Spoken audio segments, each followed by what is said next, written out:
So here I am with Matthew Palm, an A-level media student from Wyndham High Sixth Form. We're here to talk about your latest music video, Polarised Today, and specifically what you have learned from your audience feedback. So I have a few documents here that have some comments on about your work, so we'll have a quick look at these. The two comments that really stand out to me are how it looks very professional and how it's jaw-droppingly good, especially for an A-level student.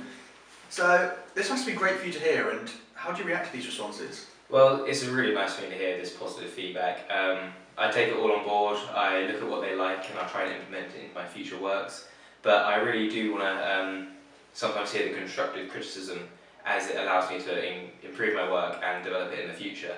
So although that getting these comments of looking jaw-droppingly good is a really nice thing and it inspires me to go make more footage, it isn't actually helping me in any way of making my footage better. It's just helping me know what audience likes what styles that I produce.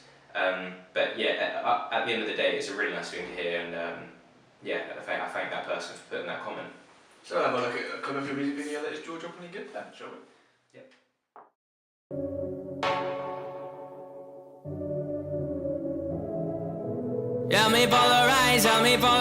Help me down. Those stairs is where I behind all my problems. Help me polarize, help me out. My friends and I, we got a lot of problems. So that was a clip of Matt Palmer's Polarised there that you just saw. And so we're going to move on now. We're going to ask some questions about the constructive criticism you received.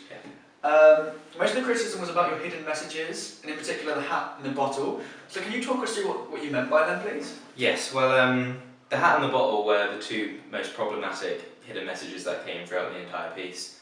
The feedback I got was from the rough cut, so it still allowed me to have time to improve this in my final cut.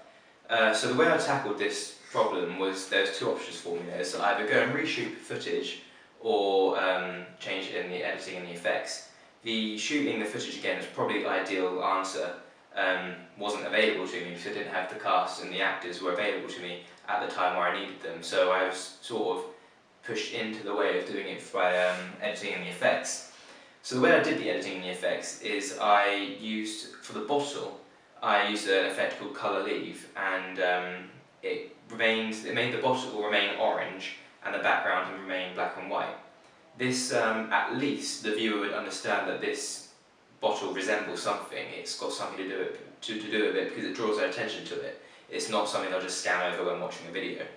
And with the bottle being orange, the Sunny D, other drinks are available. But because it's an orange drink, it's very bright and vivid and vibrant. It resembles happiness, really, compared to the contrasting background of black and white. The actual message behind it, though, for those of you who don't know, is him trying to get back to his childhood. The whole song is about him trying to relive his childhood and regretting what he did. So the reason he has a drink and he drinks it in such a childish way is because he's trying to trick himself almost, and he's kidding himself that he's still a child and he's still got a chance to relive this childhood and make everything better. Then secondly, the hat, which was the other problematic hidden message, was that people just didn't understand it. They thought he was just putting on a hat, but there's actually the deeper meaning to it than that. So what I did was in the effects is I just made, when Michael, my actor, wasn't wearing the hat, I'd make the entire footage black and white. And then when he was wearing the hat, I'd make it colourful again.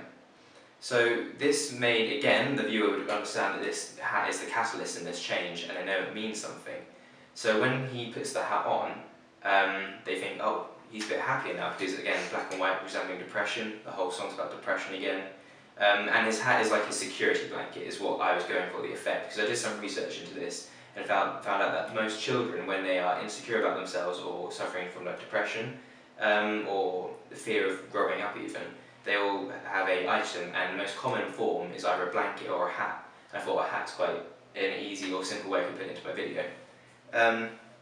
So yeah, after doing this I saw some people's comments and they understood, let alone they knew it meant something, but if they knew it meant something, it's going to more likely push them in the direction of them wanting to look into it a bit further and understand what the meaning is of the song.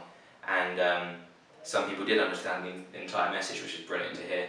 So I thank you for that feedback there. And if I didn't have that feedback from the rough cut, I would have never made that change. And I can't over-exaggerate how important audience research is. Well, let's have a look at a clip of a couple of your hidden messages now then, shall we? Your disguises, separating them, splitting them up from wrong and right. It's deciding where to die and deciding where to fight. Tonight, tonight, tonight. Oh. I wanted to be a better brother, better son. Wanted to be a better adversary to the evil I have done. I have none to show to the one I love. But tonight, tonight, tonight. Oh. Help me polarize, help me polarize, help me down. Those stairs is where I'm beyond all my problems. And now we're back from look at that quick little clip. We're going to move on to talk about Matt's ancillary tasks now. Yep. So here we've got in front of you here, we've got your album cover and digipack. And on the wall here we've got your poster. Now you got some huge positive feedback on both of these items.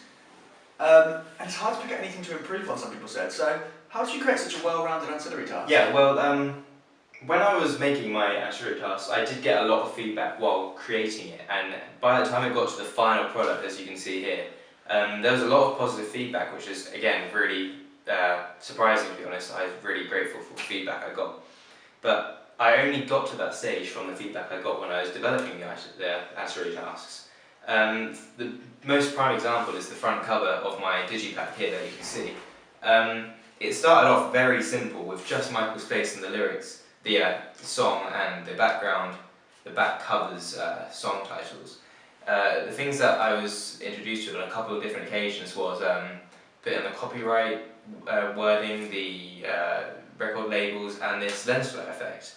The reason for putting all the fonts in and the copyright labels is because to make it look more professional, but the lens flare also, one, helps the continuity between this lens flare on here and the album, but also it helps the continuity between that and the music video, because the music video is called Polarized, and as you probably should know, the polarized sunglasses that you wear remove lens flare and lens glare from your eyes, so it's quite a nice sort of effect I put in there. It's a nice little touch to it, and it makes it look a bit more professional again and well-rounded. But other than that, my album cover went quite smoothly. Really got a lot of little bits here and there, little tweaks. The outglow on Michael here was all from audience feedback, but a bit of it as well, which I think is quite an important thing to do as an artist, is sometimes take the feedback on board, but not always have to implement it into your work, because sometimes you just have to go with your gut feeling, and it will turn out really well. So it's just really deciding which of that feedback you want to take on board and which of the feedback you don't want to use.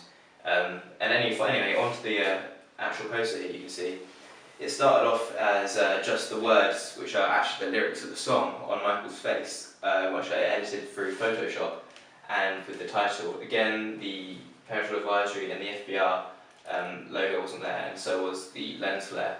And this was all from audience feedback, again from either my peers or my teacher or other family members even as well. But they just helped me, everything to be adjusted, and after getting, the more audience feedback you get, the better it can really be, and the more audiences you can account for and please with your work. So I'm really glad of how it all turned out.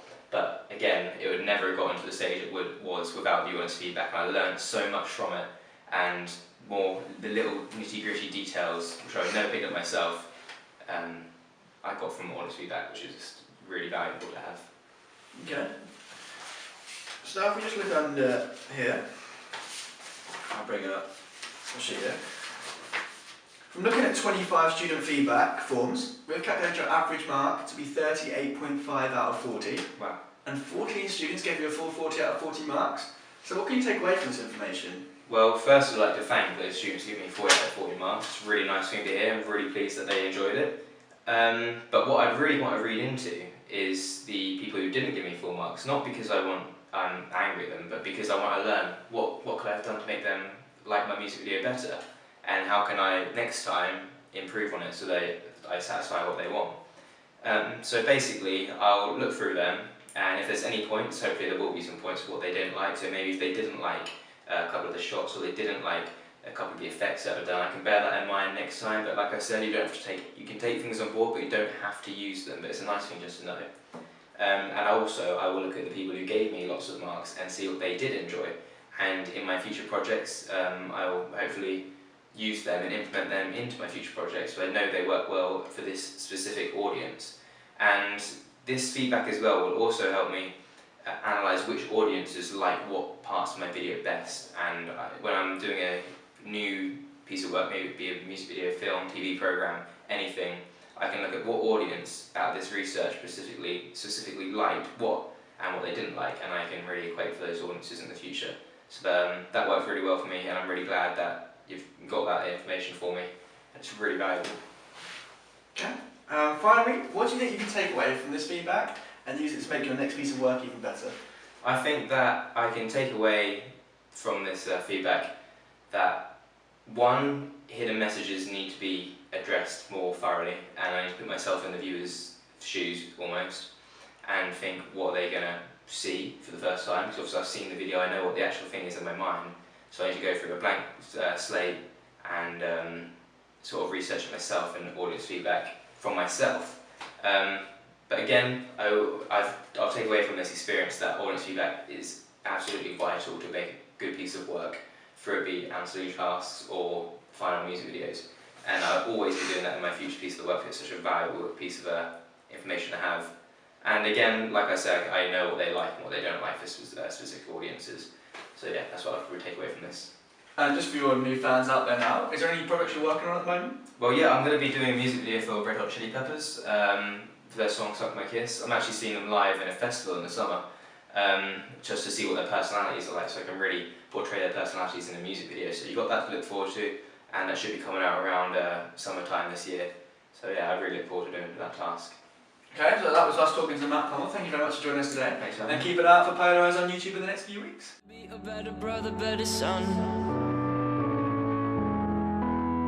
I wanted to be a better brother, better son.